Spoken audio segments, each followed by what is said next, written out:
आज का जो हमारा टॉपिक है वो है इलेक्ट्रॉनिक कॉन्फ़िगरेशन।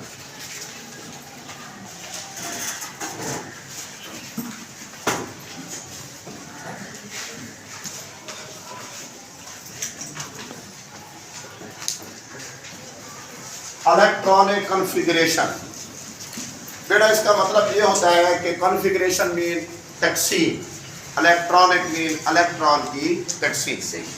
अब वो देखते हैं कि इलेक्ट्रॉन की तकसीम कहाँ करानी है। शेल,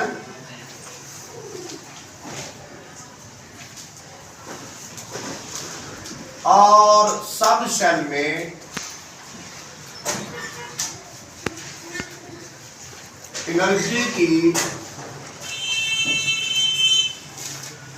बढ़ती हुई बुनियाद के मुताबिक इलेक्ट्रॉन की तकसीम को इलेक्ट्रॉनिक कॉन्फ़िगरेशन कहते हैं। अब इस बात को समझना है, शेल एंड सब शेल में एनर्जी की बढ़ती हुई बुनियाद के मुताबिक तीन बातें मैंने क्लियर करा दी है। बताना शेल क्या है, सब शेल क्या है, एनर्जी की बढ़ती हुई बुनियाद क्या है, ये आपने तवज्जो करिए। सबसे पहले मैं आप लोगों को शेल के बारे में समझा देता हूँ। शेल क्या चीज है?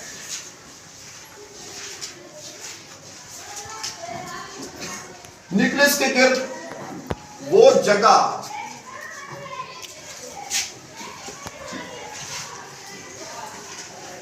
न्यूक्लियस के गिर्द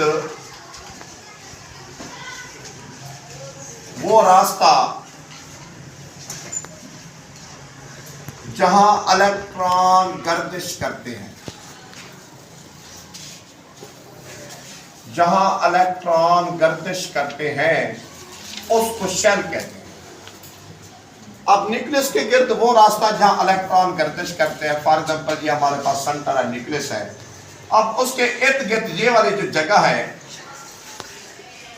ये वाली जो जगह है, इसको मैं क्या कह रहा हूं, शेल कह रहा हूं। एक और भी बना लेते हैं, ये गोलदार है। बोहर ने कहा था जो गोलदारे होते हैं वो ऑर्बिट होते हैं, ऑर्बिट को हम शेल भी कहते हैं। अब देखो बच्चों, ये पहला शेल है, इसको के का नाम दे रहा हूं। ये दूसरा शेल है, इसको एल का नाम दे रहा हूं। ये तीसरा शेल है, इसको एम का नाम दे रहा हूं। ये चौथा शेल है एम का, ओ पी क्यू आर ऐसे सो ऑन, इसको क्या देते जाएंगे, नाम। बेटा ये तो हो गया न्यूक्लियस जहां प्रोटॉन मौजूद होते हैं मेरे बेटे।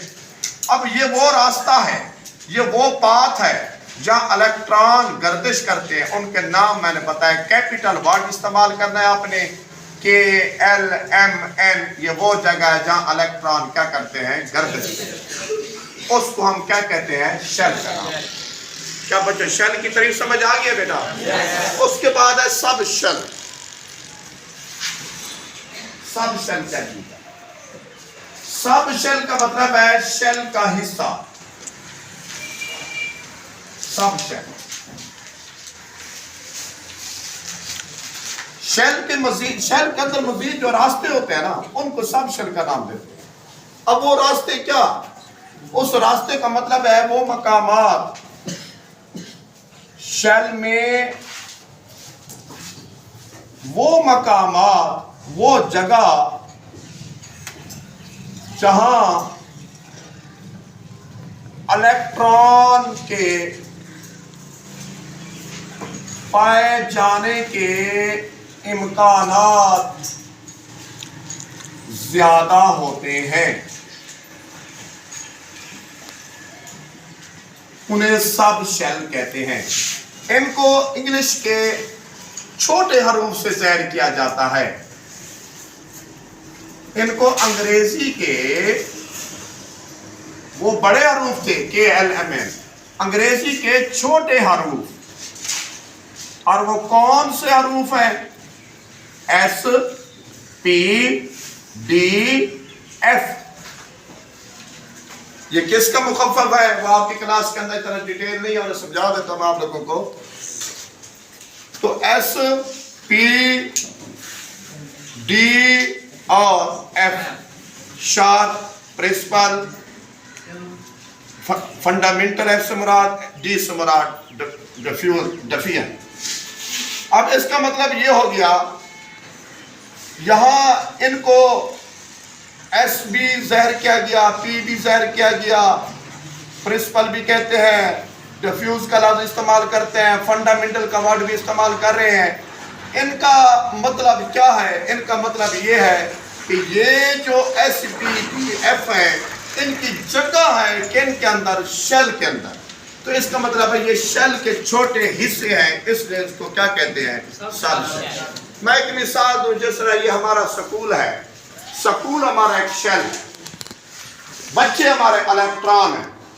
अब इस स्कूल में मैं कहता हूँ जो क्लास रूम है, जैसे हम इस हॉल में पढ़ रहे हैं, क्लास रूम में पढ़ रहे हैं, ये क्लास रूम मेरा सब शेल है। अब क्लास रूम इस स्कूल का क्या है? हिस्सा है या नहीं है? यह स्कूल इस क्लास का हिस्सा है। अच्छा, बच्चों के पाए जाने के ज्यादा इम्कानात कहाँ नजर आ रहे हैं? क्लास रूम में या क्लास रूम में? इसलिए हम कहते हैं क्लास रूम भी एक हिस्सा है किसका? स्कूल। तो इसलिए हम कहते हैं बेटा, एक मैंने इस मिसाल दी है, ये मिसाल आपने लिखी नहीं है इम्तिहान में। ये शेल एक हमारा मेन हिस्सा है जहाँ इलेक्ट्रॉन क्या करते हैं? गर्दिश करते हैं। उनके अंदर जो और रास्ते होते हैं जहाँ इलेक्ट्रॉन के पाए जाने के इम्कानात क्या होते हैं? ज्यादा होते हैं। ठीक है ना? इनके यानी मैक्सिमम चांस होते हैं इलेक्ट्रॉन पाए जाने के, उनको हम बोलते हैं सब शेल। और सब शेल को किससे ज़ाहिर करते हैं? SPPF। अब मैं आपको बता रहा हूँ, ये जो हमारा शेल है, इनके सब शेल यहाँ लिख रहा हूँ, इनको देखना। के में जो सब शेल है वो S है, L में S जमा P, M में S भी है, P भी है, D भी है, N में S भी है, P भी है, D भी है और F भी है। मजीद मैं इसको यहाँ लेकर आऊँ, ये K एक शेल है, शेल और सब शेल की तरतीब बता रहा हूँ। ये देखो, K एक शेल है, L एक शेल है, M एक शेल है, N एक शेल है। बेटा आप बताओ कि K में कौन सा सब शेल है? मैंने यहाँ बताया S। L में S प्लस P और M में S plus P plus D, N में S plus P plus D plus F। Bore के एटॉमिक मॉडल के मुताबिक यहाँ इलेक्ट्रॉन की तादाद कितना थी? सॉरी 2 थी। पहले शेल में इलेक्ट्रॉन क्या थे? 2। 4। उसके मुताबिक 8, फिर उसके मुताबिक 18, फिर उसके मुताबिक 32। ऐसे थे ना? अब देखो मेरे बेटे, S पर मैक्सिमम इलेक्ट्रॉन क्या होते हैं? 2। इधर भी 2 लिखेंगे, इस 2 पर 6 लिखेंगे। P पर मैक्सिमम होते हैं, याद रखना। S पर 2, यहाँ 6, यहाँ पे 10, इधर 2, इधर 6, इधर 10, इधर 14। अब ऐसा करो, इनको प्लस करो, ये 2 है, ये भी 2 है, इक्वल हो गए। इन दो को प्लस करो, कितने होंगे? 8। इन तीनों को प्लस करो, 18। इन सब को प्लस करो, 32। यहाँ बात साबित होगी कि N के अंदर 4 सब शेल होते हैं। चारों को इलेक्ट्रॉन को जमा करो, कितने बनते हैं? 32। और इधर भी क्या है? 32। तो ये इलेक्ट्रॉन, ये देखिए, ये शेल है, इस शेल के अंदर ये सब शेल है। सब शेल में मैंने ऊपर जो तादाद लिखी है ये इलेक्ट्रॉन की है। इनको अगर आप जमा करें तो शेल और सब शेल के इलेक्ट्रॉन की तादाद आपस में क्या है? बराबर। यहाँ से बात साबित होती है कि K में एक सब शेल होता है। यहाँ कल को पेपर में मौजूद आ जाए, K में कितने सब शेल है? 1। इलेक्ट्रॉन तो है, सब शेल तो एक है ना बेटा। तो देखो, K में कितने सब शेल है? 1। L में कितने हैं? 2। M में 3, N में 4। याद रहेगी? N में सब शेल की तादाद 4, M में 3, L में 2, K में 1। कहीं मरूजी गलत तो नहीं करोगे? नहीं। ये शेल में सब शेल की तादाद है, शेल में सब शेल। उसके बाद एक और बात समझाता हूँ, इनका एनर्जी लेवल।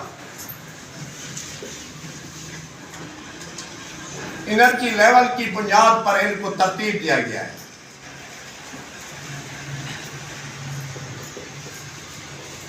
इनकी तरतीब एनर्जी लेवल की बुनियाद पर है। वो कैसे? बेटा ये देखो, ये आपके सामने K है, ये न्यूक्लियस के करीब है, जितना न्यूक्लियस के करीब होगा उसकी एनर्जी लेवल क्या होगा, कम। ये पहला ऑर्बिट है, ये दूसरा ऑर्बिट है, ये तीसरा ऑर्बिट है, ये चौथा ऑर्बिट है। N4 है ना। अच्छा, पहले ऑर्बिट की एनर्जी कम है कैसे, दूसरे से। पहले ऑर्बिट में शेल कौन सा आ रहा है, K।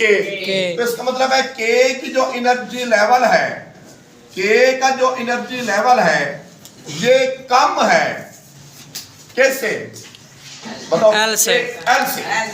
L का जो एनर्जी लेवल कम है कैसे, M से। Very good. M का एनर्जी लेवल जो कम है N से। N से कम। अब N के नीचे कितने एनर्जी लेवल आ रहे हैं, 3। M भी लेस है, L भी लेस है, K भी लेस। अच्छा, M से लेस कौन सा है, L। L भी लेस है और K भी। अच्छा, L से कम कौन सा है, K। और K से कोई कम नहीं है। क्या ये मरूद याद है?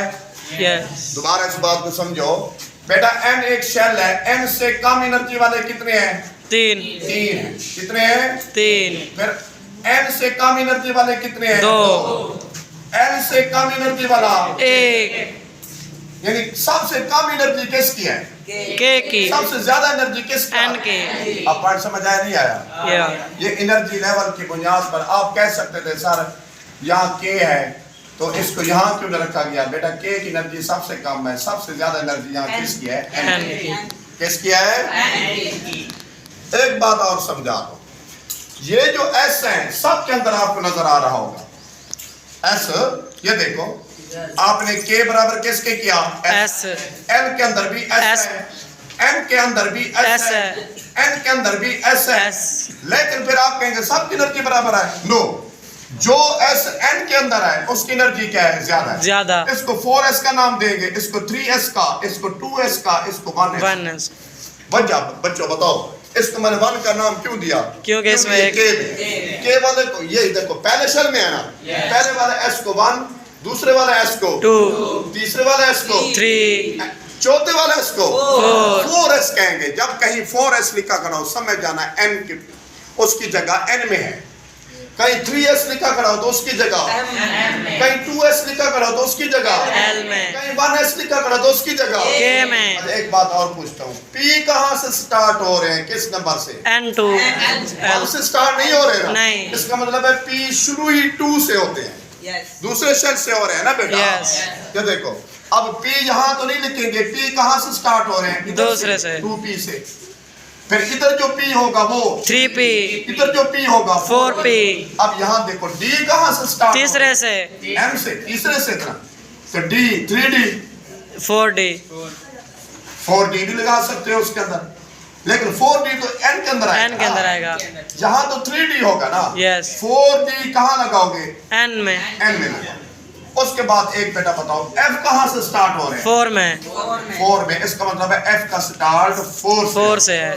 ये पॉइंट दोबारा समझे बेटा, मैं ये कह रहा हूं कि S का स्टार्ट K से, P का स्टार्टिंग L से, यानी K की स्टार्टिंग 1 से, 1 से, P की स्टार्टिंग 2 से, M की स्टार्टिंग 3 से, N की स्टार्टिंग F की स्टार्टिंग, 1 2 3 है क्या, नंबर ऑफ क्या, ऑर्बिट ऑर्बिट या शेल, नंबर ऑफ क्या, शेल। ये देखो D किस शेल में आता है, M तीसरे में। F किस में आता है, चौथे में। आपको कोई कहे कि तीसरे में क्यों नहीं है, आपने कहना F तीसरे के अंदर होता भी नहीं है। F शुरू ही कहाँ से होता है, 4 से, D 3 से, P 2 से, S 1 से। पॉइंट क्लियर है, यस। कोई गलती तो नहीं होगी, नहीं। ये बड़ी समझने वाली बात है जो आपको समझा रहा हूँ, तवज्जो करना। इसके बाद मैं चला जाऊंगा ऑर्बिटल की तरफ। अभी आपको मैं शेल और सब शेल के अंदर घुमा रहा हूँ कि शेल क्या है, सब शेल क्या है। शेल ये वाला गोलदार है, शेल है। इनके अंदर जो मैंने छोटे छोटे हिस्से बनाए हैं ये क्या है, ऑर्बिट, सब शेल, सब शेल। ऑर्बिट तो शेल होता है, ऑर्बिट या शेल एक चीज है। जो इसके अंदर और हिस्से हैं वो या ऑर्बिटल है या उनको सब शेल। सब क्या कहते हैं बेटा, सब शेल। सब शेल का नाम है। किसका नाम देते हैं, सब। अब शेल, पहले शेल में कौन से सब शेल हैं, S, दूसरे शेल में कौन से सब शेल हैं, S और P। होते हैं ना। यस। वेरी गुड, शाबाश। उसके बाद एक बात और समझा रहा हूं कि ग्राउंड इलेक्ट्रॉनिक कॉन्फ़िगरेशन क्या है, फिर उसके बाद प्रैक्टिस करवाता हूं। ग्राउंड इलेक्ट्रॉनिक कॉन्फ़िगरेशन बाद का इसकी तारीफ आ जाती है। Ground state electronic configuration. Ground state साथ लिखेंगे, ground state, electronic ground state वाली, ग्राउंड ये इंग्लिश का लफ्ज है, स्टेट, ग्राउंड स्टेट वाली इलेक्ट्रॉनिक कॉन्फ़िगरेशन कौन सी है? इनमें सबसे ज्यादा ग्राउंड कौन सा नजर आ रहा है? जिसकी पोटेंशियल एनर्जी क्या होगी? कम। अच्छा, पोटेंशियल एनर्जी किसकी कम होती है? जो चीज जमीन के करीब जा रही है उसकी पोटेंशियल एनर्जी क्या हो रही है? कम हो रही है। अब जो सेंटर के करीब होगा उसका पोटेंशियल एनर्जी क्या होगी? कम होगी। तो उसको ग्राउंड कहेंगे। क्या कहेंगे? ग्राउंड। तो इनमें सबसे ग्राउंड स्टेट वाले कौन से इलेक्ट्रॉन होते हैं जो सबसे कम एनर्जी में होते हैं? किसमें होते हैं? सबसे कम। अच्छा बेटा ये बताओ, KLMNM में सबसे कम एनर्जी किसकी है? K की। तो ग्राउंड स्टेट वाला भी K। कम एनर्जी वाले इलेक्ट्रॉन यानी कम एनर्जी वाले लेवल में जो इलेक्ट्रॉन मौजूद होते हैं उसको ग्राउंड स्टेट कहते हैं। क्या कहते हैं? Ground state. कम एनर्जी लेवल वाले शेल में मौजूद क्या इलेक्ट्रॉन को क्या कहते हैं? Ground state. क्या कहते हैं? Ground state. कम एनर्जी वाला इनमें सबसे कम आपको क्या नजर आ रहा है? के में कौन सा है? S। अच्छा बेटा कहीं 1s भी लिखा खड़ा हो तो और 2s भी लिखा खड़ा हो, इनमें कम एनर्जी वाला कौन सा है? 1s। ये बात समझना। यस। कम। अब मैं एक तरतीब से इनके नाम लिख रहा हूं, ये देखो, तवज्जो से बैठना, बड़ी अहम बात लिख रहा हूं, यहां पे लिख रहा हूं, तो यहां SS PS PS DPS DPS उसके बाद FDPS तवज्जो से बैठना बेटा। अब देखो, दो जवाब लिख रहा है, सकूल। एक और तरीका है जो लाइनें लगाते हैं, ये एक डायरेक्ट तरीका आपको बता रहा हूं, तवज्जो से। सकूल, दो दफा सकूल जोड़े बना लो, फिर पब्लिक स्कूल, दो दफा पब्लिक स्कूल, फिर दो दफा डिवीजन पब्लिक स्कूल, दो दफा डिवीजन पब्लिक स्कूल, उसके बाद फेडरल डिवीजन पब्लिक स्कूल। क्या बेटा? Federal division public school. Federal division public school ये हमेशा के लिए चलता रहेगा, ये हमेशा के लिए चलता रहेगा। दोबारा मुझे बताओ, दो दफा स्कूल पब्लिक स्कूल, दो दफा डिवीजन पब्लिक स्कूल, फिर उसके बाद फेडरल डिवीजन पब्लिक स्कूल। लेकिन आपके इलेक्ट्रॉनिक कॉन्फ़िगरेशन यहां तक मुकम्मल हो जाए कि आपने परेशान नहीं होना, आप यहां तक याद रखें। क्यों? आपके सिलेबस में है 20 एलिमेंट, 18 एलिमेंट का इलेक्ट्रॉनिक कॉन्फ़िगरेशन यही खत्म हो रहे हैं। आपको आगे जाने की मज़ीद जरूरत नहीं है, लेकिन आपको तरीका सारा आना चाहिए। तरीका समझ आ गया है? यस। अब व्हाइट बोर्ड पे देखें, ये पहला एस, ये दूसरा, ये एस तीसरा, ये एस चौथा, ये एस पांचवा, ये एस छठा, ये एस सातवां, आगे होता तो आठवां। ऐसे टी की स्टार्टिंग कहां से करो? 2 से, 2 से। ये 2p, ये 3p, 4p, 5p, 6p, दरमियान में कॉमास है, ठीक है ना? अच्छा, डी की स्टार्टिंग मैंने बताई थी, कहां से करिए? किस नंबर से? 3 से। 3d पहला, 4d, फिर 5d, फिर 1। अच्छा, एफ की स्टार्टिंग 4 से, और है नहीं 5f होता है। ये सारे तरतीब समझ आई है? Yes sir. एक याद रखना, एस की स्टार्टिंग 1 से, पी की 2 से, दूसरे शर्त से होता है ना? यस। ये बातें मैंने पहले समझाई हैं। यस। अब उसके बाद अब जो पेपर हुए हैं उसमें मैग्नीशियम के इलेक्ट्रॉनिक कॉन्फ़िगरेशन पेपर में आई पड़ी थी, 2 नंबर का सवाल है इन पेपरों में, जो अभी पेपर गुजरे हैं, अभी 2-3 महीने पहले। समझ आइए ना? सबसे पहले आप लोगों को इसका एटॉमिक नंबर आना चाहिए। एटॉमिक नंबर मेरे घर में हर बच्चे को मैंने याद कराया। एटॉमिक नंबर मैग्नीशियम का कितना होता है बच्चों बताओ? 12 होता है ना? मैंने आपके सामने 12 लिख दिया। जितने किसी एलिमेंट के एटॉमिक नंबर होते हैं उतने ही उसके इलेक्ट्रॉन होते हैं एटम से। एटम न्यूट्रल होता है ना, कोई चार्ज नहीं होता। जितने एटॉमिक नंबर होते हैं उतने क्या होते हैं? इलेक्ट्रॉन या प्रोटॉन होते हैं। हमारा प्रोटॉन से ताल्लुक नहीं है, हमारा किससे है? इलेक्ट्रॉन। तवज्जो से बैठोगे। अब देखो, ये पहला 1s है। यस। वन एस के ऊपर मैक्सिमम, एस के ऊपर इलेक्ट्रॉन मैंने कितने बताए? मैक्सिमम एस के ऊपर 2 पी के ऊपर 6 ऐसे बताया ना, एस के ऊपर इलेक्ट्रॉन 2, फिर ये कॉमा, फिर उसके बाद 2s है, 2s के ऊपर भी क्या लगाएंगे? 2 फिर उसके बाद 2p की बारी है, p के ऊपर मैक्सिमम 6 फिर उसके बाद 3s की बारी है, s के ऊपर मैक्सिमम 2 2 लगाएंगे। अब देखो कहीं 12 इलेक्ट्रॉन पूरे तो नहीं हो गए? हो गिन लो, हो गया 2 और 2 4 6 10 12 12 पूरे। आपने यहाँ पर रुक जाना है, ये आपका एंड है। कल को मरूजी आ जाए मैग्नीशियम के इलेक्ट्रॉनिक कॉन्फ़िगरेशन किस सब शेल पर एंड होती है, तो मरूजी 3s 3s2, क्योंकि आगे नहीं जाना, क्योंकि 12 इलेक्ट्रॉन क्या हो गए? पूरे हो गए। ये है इलेक्ट्रॉनिक कॉन्फ़िगरेशन किसकी? मैग्नीशियम। तरीका समझ आया? अच्छा, आप कहेंगे सर पहले आपने इसके अंदर डाले हैं बाद में इसके। बेटा इसका एनर्जी लेवल कम है, इसका ज्यादा, फिर इसका कम है, फिर इसका ज्यादा फिर है, इसका कम है, फिर इसका ज्यादा। तो पहले कम एनर्जी में डालेंगे ना, ज्यादा एनर्जी में बाद में डालेंगे ना, तो इसको बोलते हैं ग्राउंड इलेक्ट्रॉनिक कॉन्फ़िगरेशन। क्या बोलते हैं? Ground electronic configuration. अच्छा, एक और का मिसाल है, बल्कि आपसे पूछूंगा, होशियार एक बच्चे से मैं खड़ा करूंगा। मैं एग्जांपल दे रहा हूँ क्लोरीन की। क्लोरीन का एटॉमिक नंबर मेरे ख्याल में आपको याद है। किस बच्चे को याद है? हाथ खड़ा करें। बेटा आप बताएं क्लोरीन का एटॉमिक नंबर क्या है? 17। वेरी गुड, इधर भाई 17 17 सेट डाउन, बैठ दो। अब इसको तकसीम कर रहा हूं, कहीं मैं गलती करूं बताना।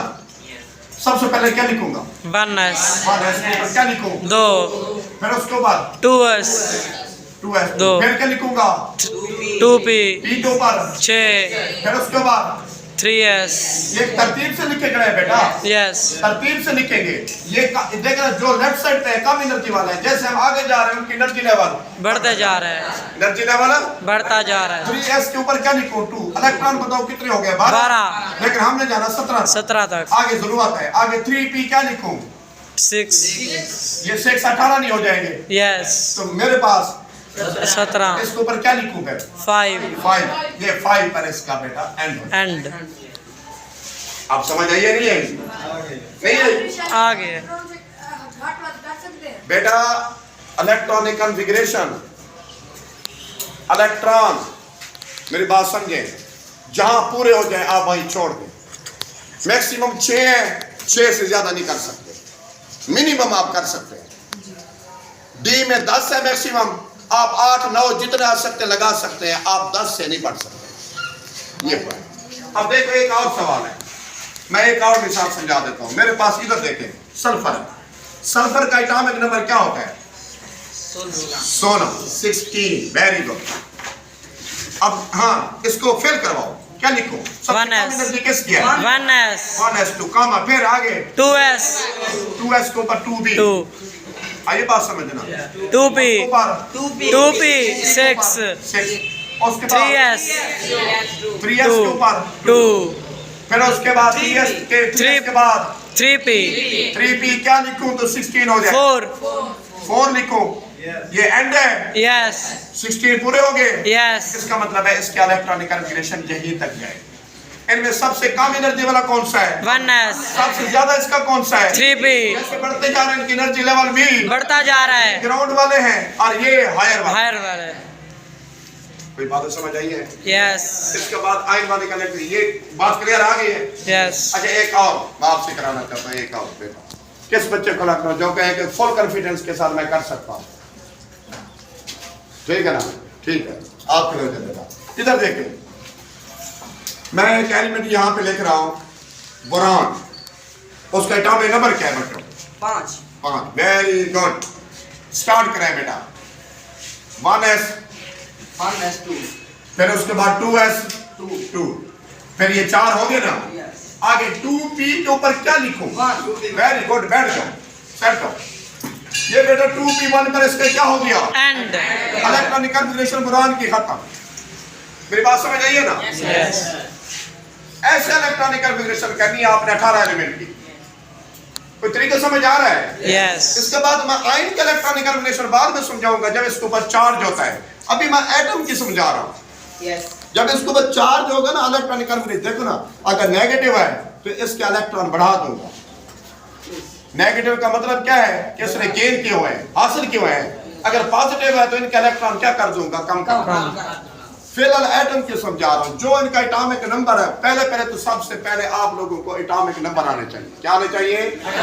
Atomic number. जितने भी किसी एटम के होते हैं उतने ही उसके क्या होते हैं, इलेक्ट्रॉन। तो उसके बाद फिर इस तरीके से school school, public school, public school, ये आप जोड़े बना रहे। फिर ये कम एनर्जी है, ये उससे ज्यादा है, ये उससे ज्यादा, ये उससे ज्यादा, ये उससे ज्यादा, ये उससे ज्यादा है। एनर्जी ऐसे ऐसे क्या होती जा रही है, बढ़ते जा रही है। एनर्जी क्या होती जा रही है? एनर्जी के बढ़ने की बुनियाद पर हमने इनको क्या दिया है, तरतीब दिया। अच्छा एक बात सवाल करता हूँ, SSPS शेल है, सब शेल है, सब शेल है। तो ये सब शेल किसका हिस्सा है?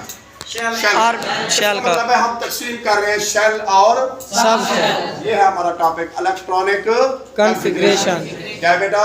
इलेक्ट्रॉनिक आखिरी कॉन्फ़िगरेशन। बात समझाने वाला हूँ, बहुत अहम है, उसको नोट कर लेना। आप यहाँ से लेंसी भी मालूम कर सकते हैं। अब जिस एलिमेंट का एंड हो रहा है S1 पर, उसकी लेंसी +1, जिसका एंड हो रहा है S2 पर, उसकी लेंसी +2, जिसका एंड हो रहा है P1 पर, उसकी लेंसी +3, जिसका एंड हो रहा है P2 पर, उसकी लेंसी +-4 या +4 लिख लो, जिसका एंड हो रहा है 3 पर, उसकी लेंसी -3, जिसका एंड हो रहा है 4 पर, उसकी लेंसी -2, जिसका एंड हो रहा है 5 पर, उसकी -1, जिसका एंड हो रहा है 6 पर, उसकी लेंसी 0। उसकी लेंसी 0। या आर्गन की इलेक्ट्रॉनिक कॉन्फ़िगरेशन करो। आर्गन का एटॉमिक नंबर 18 होता है ना? जी जी बेटा, ये लिखोगे 1s2, 2s2, 2p 6, 3s2, 3p क्या 6। इसका एंड कहाँ पे हुआ? 6 पे। तो आर्गन की लेंसी क्या होनी चाहिए? 0। तो आप बताएं, आप लोगों को मैंने इसको 0 समझाई थी, नहीं समझाई थी? समझाई थी। अच्छा इधर देखो, क्लोरीन का एंड कहाँ पे हो रहा है? P5 पे ना, इस 3 को छोड़ो, P5 पे हो रहा है ना? यस। P5 वाले -1। चलो इसकी लेंसी -1 नहीं होगी? यस। अच्छा मैग्नीशियम का एंड कहाँ पे हुआ? S2 वाले की लेंसी +2। इसकी लेंसी भी क्या होती है? +2। अच्छा सल्फर का एंड कहाँ पे हो रहा है? P4 वाले की लेंसी -2। तो इसकी मैंने क्या समझाई थी? मैंने तो लेंसी का तरीका समझ आया है? यस। नहीं आया? आ गया। समझ आया बेटा? यानी कि इनकी बुनियाद पर, सब शेल की बुनियाद पर आप इनकी वैलेंसी यानी चार्ज मालूम कर सकते हो। ये आप नोट करो, ये आप ओके। कोई बात समझ आई है? मज़ीद जो टॉपिक ये रह गया, इसमें कुछ हिस्सा आइंस के बारे, इलेक्ट्रॉनिक कॉन्फ़िगरेशन कैसे की जाएगी, वो मैं नेक्स्ट टॉपिक में आपको समझा दूंगा। पीरियड खत्म हो गया बेटा, क्लियर है बातें? ओके।